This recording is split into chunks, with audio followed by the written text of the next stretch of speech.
आंदोलन अपने मुद्दों से भटका रहा है। दिल्ली के सड़कों पे हजारों की भीड़। जय भीम, जय भीम, जय भीम। धर्मेंद्र प्रधान इस्तीफा दे, इसके नारे लगवा नेता से सब सवाल पूछने वाले हैं। तो कल था 6 जून। सीजेपी के मेंबर्स को बेसब्री से इस दिन का इंतजार था और दिल्ली में सड़कों पर हजारों की आवाजें गूंज रही थी।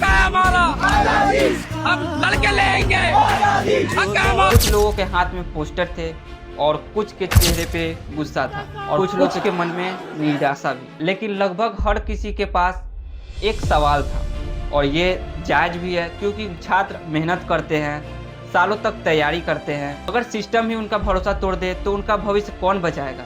पेपर लीक उद्योग चल रहा है, पेपर लीक उद्योग में। और एक विषय जो मेन विषय में कहना था, अगले साल से परीक्षा, इसकी जो मूल जड़ है OMR, अगले साल से नीट की परीक्षा कंप्यूटर बेस्ड टेस्ट से होगी। लेकिन दोस्तों, यह सिर्फ एक प्रोटेस्ट की कहानी नहीं है, यह सिर्फ एक इस्तीफे की मांग की कहानी नहीं है। यह कहानी है उस सवाल की जो इस पूरे आंदोलन के बीच बार बार उठता रहा।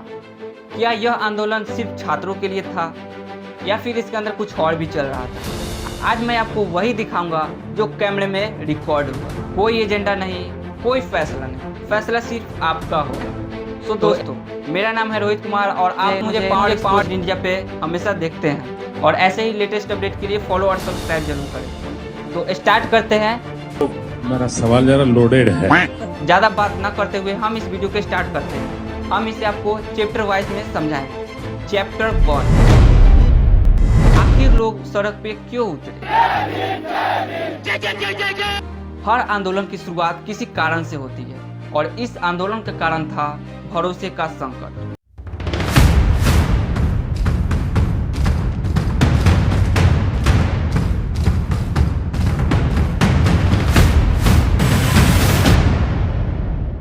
पेपर लीक और परीक्षा पर सवाल, भविष्य को लेकर चिंता। यही वजह थी कि हजारों छात्र सड़क पर उतरे और यही हमें एक छात्र का बयान सुनने को मिला। उसने कहा, मैं किसी पार्टी के लिए नहीं आया हूँ, जो मेरे मुद्दे उठाएगा मैं उसका सिर्फ समर्थन करूंगा। इस प्रोटेस्ट के बाद धर्मेंद्र प्रधान रिजाइन नहीं करते हैं तो भी क्या आप लोग सीजेपी को फॉलो करते रहेंगे या आपका भरोसा रहेगा सीजेपी? मैम, सीजेपी से मेरा ऐसे कोई निजी लगाव नहीं है। जो पार्टी मेरे मुद्दे उठाएगी मैं उसका सपोर्ट करूंगा। मैं यहाँ सीजेपी के लिए नहीं आया हूँ, मैं यहाँ धर्मेंद्र प्रधान के रेजिग्नेशन। सीजेपी के लिए नहीं आए। जो पार्टी मेरा मुद्दा उठाएगी मैं उसके लिए करूंगा। मेरा ध्यान दीजिए, यहाँ एक महत्वपूर्ण बात सामने आती है। कम से कम कुछ छात्रों के लिए यह एक आंदोलन किसी विचारधारा का नहीं बल्कि उनके भविष्य का सवाल था। उनकी मांग थी शिक्षा व्यवस्था में जवाबदेही। इसी दौरान एक मांग सबसे ज्यादा सुनाई दी, धर्मेंद्र प्रधान इस्तीफा दो। इस्तीफा दो, इस्तीफा दो, धर्मेंद्र प्रधान इस्तीफा दो, इस्तीफा दो, इस्तीफा दो। कई प्रदर्शनकारी सीधे तौर पर शिक्षा मंत्री से जवाब मांग रहे थे। चैप्टर 2, जय भीम के नारे और आंदोलन का माहौल।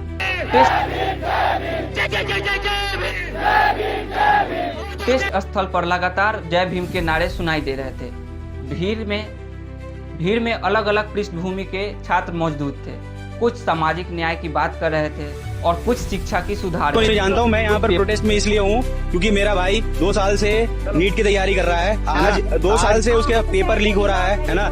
4 साल किसी की जिंदगी से बर्बाद हो रहा है। आप कुछ छोटा है, जब वो मेरे सामने रोता है, गिड़गिड़ाता है, ये कहता है कि भैया मैं क्या करूँ, मेरे पे कोई ऑप्शन नहीं दिख रहा है। मेरे पास नहीं है 10 लाख रुपए देने के लिए किसी पेपर को खरीदने के लिए या फिर किसी चीज के लिए मेरे पे पैसे नहीं है। मेरे पास पैसा है इसलिए 2 लाख रुपए मेरे पास, मैं कोचिंग में डाल सकता हूँ, उसको कुछ भी कर सकता हूँ, लेकिन मैं पेपर नहीं खरीद सकता हूँ। मेरा बेटा कह रहा है अब हम मर जाएंगे, जहर खा ले। मतलब 12 घंटा 18 घंटा ड्यूटी मतलब पढ़ता था और फिर 4 बजे सवेरे उठ जाता था, 12 बजे रात तक इधर पढ़ता था, 4 बजे उठता। मतलब उसने क्या गलती की? मैंने 5 लाख रुपए का कर्ज लिया, क्या मैं नीट का एग्जाम मैं तो पेपर लीक की कार्रवाई की। लेकिन एक चीज स्पष्ट थी, भीड़ के बड़े हिस्से का ध्यान शिक्षा से जुड़े मुद्दों पर था। यही वो कारण था जिसकी वजह से हजारों लोग दिल्ली पहुंचे थे। लेकिन तभी कहानी में एक नया मोड़ आता है। जिस मुद्दों के लिए हम यहाँ पर आए थे वो मुद्दों से हम पूरी तरीके से भटक चुके हैं। यहाँ पर चैप्टर 3, मीडिया बनाम आंदोलन। जब आंदोलन बड़ा होता है तो कैमरे भी पहुँचते हैं और जहाँ कैमरे होते हैं वहाँ नैरेटिव की लड़ाई भी शुरू हो जाती है। मैं धर्मेंद्र प्रधान का इस्तीफा मांगने आया था, यहाँ पे नीट पेपर में बात करने आया था। आज़ादी 1947 में मिल गई थी, बीजेपी से क्या आज़ादी चाहिए और आरएसएस से क्या मतलब है इनका? हम स्टूडेंट्स यहाँ खड़े हैं, हम नीट के लिए खड़े हैं, पेपर लीक ना हो, हमारा फ्यूचर सिक्योर रहे, हम इसलिए खड़े हैं। अब हमारी आवाज़ों के बीच आरएसएस मुर्दाबाद के नारे लग रहे हैं। तो प्रोटेस्ट के दौरान कई प्रदर्शनकारी मीडिया के एक हिस्से की नाराज दिखाई दी।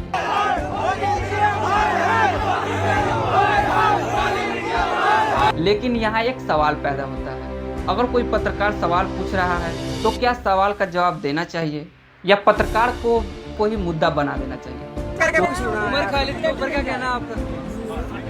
रेजिग्नेशन मांग रहे हैं, लेकिन यहाँ पे जिस तरीके के लोग एसोसिएटेड हैं जो यहाँ इंडिया में रहते भी नहीं है, जिनका उमर खालिद से एसोसिएशन है, इनडायरेक्टली जिनका शर्जिल इमाम के साथ एसोसिएशन है, जो इंडिया के नॉर्थ ईस्ट को चिकन नेक को इंडिया से काटने की बात करते हैं, ऐसे लोगों के सपोर्ट में यहाँ पे जो सौरभ दास आया था उसके मुंह पे माइक रख के मैंने कह दिया था कि उमर खालिद पे आपका क्या ओपिनियन है। उसने मेरी तरफ देखा, इग्नोर कर दिया, बाकी क्वेश्चन लेने शुरू कर दिए। उमर खालिद के ऊपर क्या कहना आपका?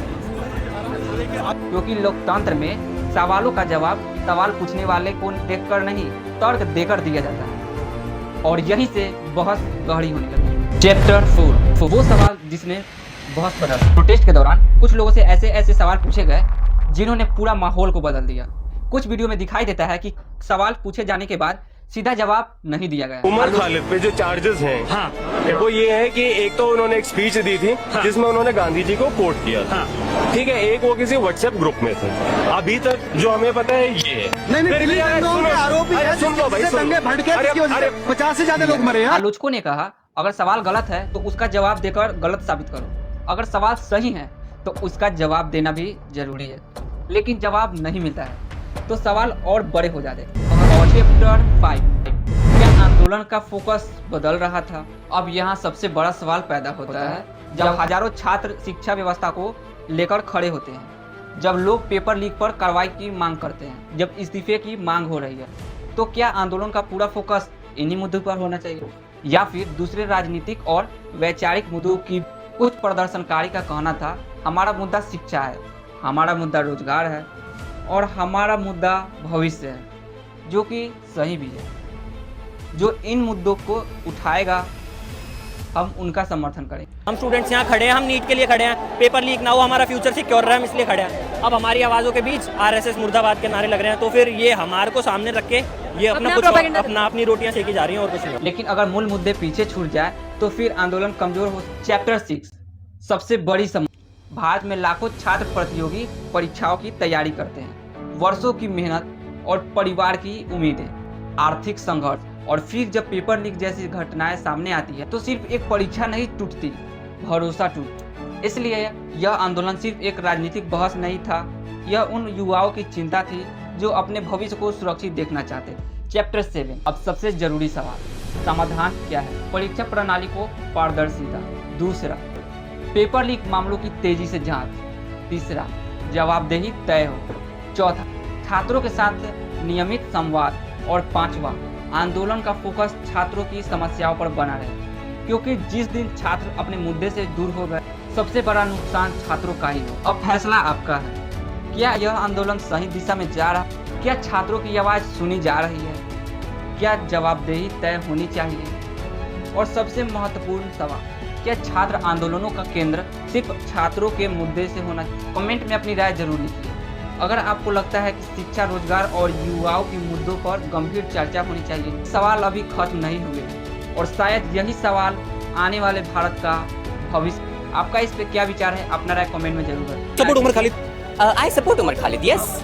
उसमें कोई बुराई नहीं है उनको सपोर्ट करने के लिए। माहौल में रह रहे हैं यहाँ पर, आप अगर सत्ता के खिलाफ सवाल करते हैं तो आप पाकिस्तानी हैं, आप एक टेररिस्ट हैं। लेकिन ये नारा लगाना कि भारत तेरे टुकड़े होंगे, ये नारा लगाना कि भारत को चिकन नेक से जो हम काट देंगे, आपको नहीं लगता कि ये वाकई में देशद्रोह वाला एक नारा हो चुका है?